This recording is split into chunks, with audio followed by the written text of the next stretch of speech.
Hey family, before we get into today's story, I really appreciate your support. Subscribing is one of the best ways to help us out. It's quick, free, and keeps the awesome content coming. Every listen, like, and share truly means a lot.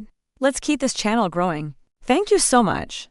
Caught my spoiled sister kissing my boyfriend a week before her wedding, told her fiancé thought. He ignored it, but he shocked everyone at the wedding as a 28-year-old woman.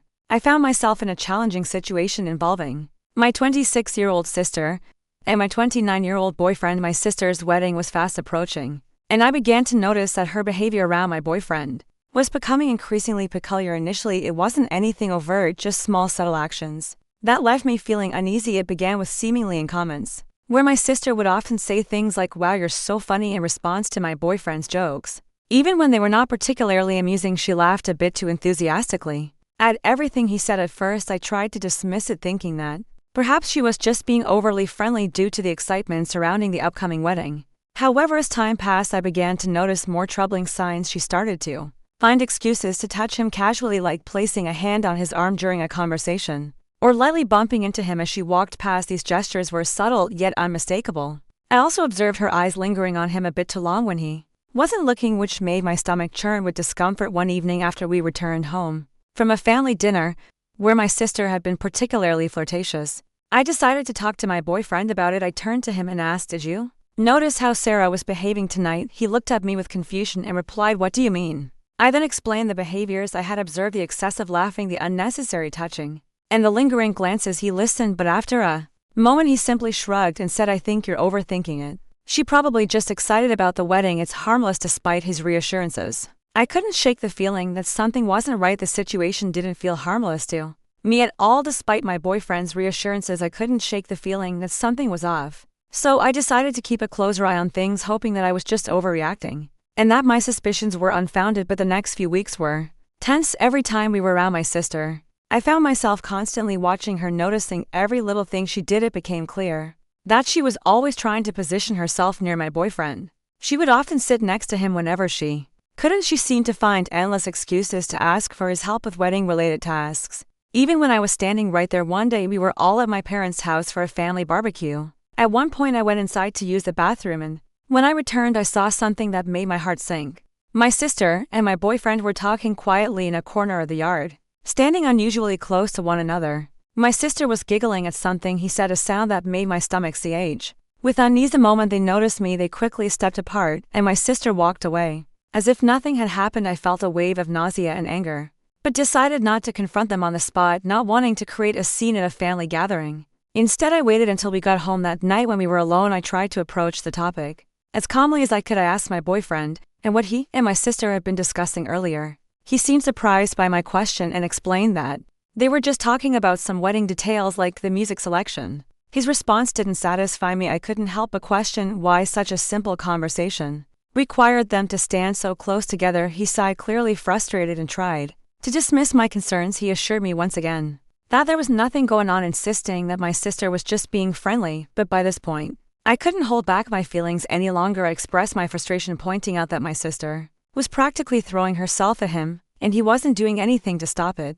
My words seemed to hurt him, and he looked at me with a pained expression, asking what exactly I expected him to do. He reminded me that she was my sister, and he was simply trying to be polite. Telling her to back off seemed out of the question to him. I told him that he could at least set some boundaries, making it clear that he wasn't interested in anything more than a friendly relationship, but he insisted that he wasn't interested in her at all, claiming there was nothing to clarify because was seeing problems that didn't exist. Our conversation went in circles, with neither of us willing to see the other's point of view, leaving us both frustrated and unsure of what to do next. After arguing for a while without any resolution, it became clear that our conversation was going nowhere. My boyfriend kept insisting that I was just imagining things, and no matter how hard I tried, I couldn't get him to see what was so painfully obvious to me. In the end, we both went to bed feeling angry and frustrated, with the issue still unresolved. The following day, I realized that I needed to confront my sister directly. It was clear that avoiding the issue was only making things worse, so I decided to call her and ask if we could meet up for coffee.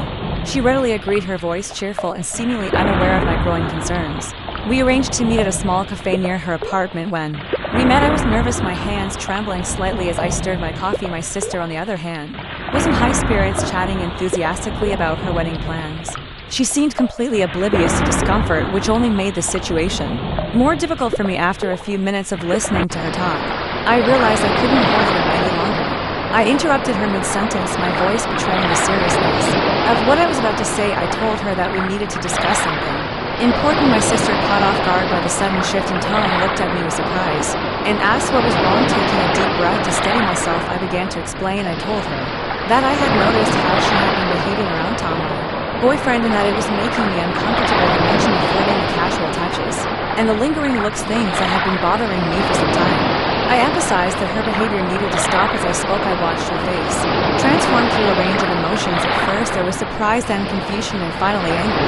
She demanded to know what I was talking about, vehemently denying that she had been flirting with Tom at all. I refused to back down, insisting that she had been doing exactly that, whether she realized it or not. I explained the XB that her actions were not only inappropriate, but were also causing me a great deal of distress. She responded with a laugh, though it was far from a genuine one. She told me I was being ridiculous, dismissing my concerns by saying that Tom was practically family, and that she was just being friendly. However, her words did little to ease the tension between us, and I could tell that this conversation had struck a nerve. As I sat there, it became clear that this was not going to be an easy issue to resolve, and the rift between us was likely only going to deepen. I couldn't hold back any longer and expressed my frustrations, pointing out that it was more than just friendliness. I explained that she was constantly finding excuses to be near my boyfriend, to touch him, and to laugh at all his jokes, even the ones that weren't particularly funny to me. It was clear what she was doing, and it was making me increasingly uncomfortable. As I spoke, I could see her face turn red with anger and disbelief. She was clearly shocked by my accusations, especially since they came so close to her wedding. She responded with a sharp retort, questioning my confidence and suggesting that I must be deeply insecure to accuse her of such behavior. Her words stung, but I knew I had to stand my ground. I tried to explain that my concerns weren't about insecurity, but rather about respect. I told her she was crossing a line that shouldn't be crossed and that her behavior needed to stop immediately. Suddenly, she stood up, her chair scraping loudly against the floor, signaling the end of our conversation. She declared that she wasn't going to sit there and listen to what she considered paranoid and ridiculous accusations. She made it clear that if I couldn't trust my own sister, then that was my problem, not hers. With that, she stormed out of the cafe, leaving me alone with a swirl of emotions. I felt awful and began to question myself. Had I overreacted? Was I really just being paranoid? When I returned home, my boyfriend immediately noticed that something was wrong. He asked me what had happened, and I recounted the conversation I had just had with my sister. As I shared the details, I could see the concern growing on his face. When I finished, he let out a heavy sigh and told me that he thought I had made a big mistake. He was worried that Sarah would be deeply hurt, especially with her wedding just around the corner. Feeling defensive, I asked him if he was taking her side. He quickly reassured me that he wasn't taking sides, but he expressed his doubts that Sarah had been flirting with him, even if she had been, which he found unlikely. He believed that confronting her in such a direct way was not the best approach to handling the situation. His words left me feeling even more conflicted, unsure of whether I had done the right thing or not. As I felt tears welling up in my eyes, I couldn't help but ask, so what was I supposed to do? Just ignore it? The frustration and hurt were clear in my voice. Sensing my distress, my boyfriend walked over and gently wrapped his arms around me. He suggested that perhaps I could have handled things differently, that maybe I could have talked to him more about it first, or approached Sarah in a way that was less confrontational. He expressed concern that now, with the way things had unfolded, Sarah was likely upset with both of us, and that this could cast a shadow over her upcoming wedding, making everything feel incredibly awkward. Feeling overwhelmed, I pulled away from his embrace and questioned him. So this is all my fault? I needed to understand if he truly believed that I was to blame for the situation. He sighed deeply, clearly struggling to find the right words, and explained that he didn't mean to place the blame solely on me. However, he did think that I might have overreacted, letting my emotions get the better of me. We continued to argue for a while, but it became evident that we were not going to reach a resolution. There was a clear disconnect in our perspectives, and neither of us seemed willing to fully understand the other's point of view. Eventually, he decided to go to bed, leaving me alone with my swirling thoughts and doubts. The days that followed were filled with tension. My sister had stopped speaking to me entirely, creating a painful distance between us. My parents, having noticed Sarah's distress, called me, wanting to know why she was so upset. I tried to explain the situation to them, but I could tell from their responses that they'd believed I had overreacted. As the wedding day drew closer, I found myself increasingly uncertain about what to do. I was supposed to be a bridesmaid, an important role that now felt more like a burden. I wasn't even sure if Sarah still wanted me to be part of her big day. My boyfriend, on the other hand, was still invited, and he suggested that we both attend to show that There were no hard feelings, but the thought of standing there, watching my sister walk down the aisle while knowing how angry and hurt she was made me feel physically ill. The entire situation had become a tangled mess, and I didn't know how to untangle it without causing even more pain several times. I tried to phone Sarah, but she didn't answer. She never answered when I left voicemails apologizing and stating we should have spoken. I even visited her flat, but she closed the door. My anxiety grew. As the wedding day drew near, though I wasn't convinced, my partner kept urging me to let go, that everything would blow over. In a dream, I showed up for the wedding and everyone turned to stare at me, pointing and murmuring. I woke up shaking coldly. Update: following my confrontation with Sarah, things deteriorated. When she told her mother about my allegations, she became quite irate. She called me screaming about how right before Sarah's wedding I could be so selfish and worried. She shouted, "How could you accuse your own sister of such a thing?" She wouldn't listen.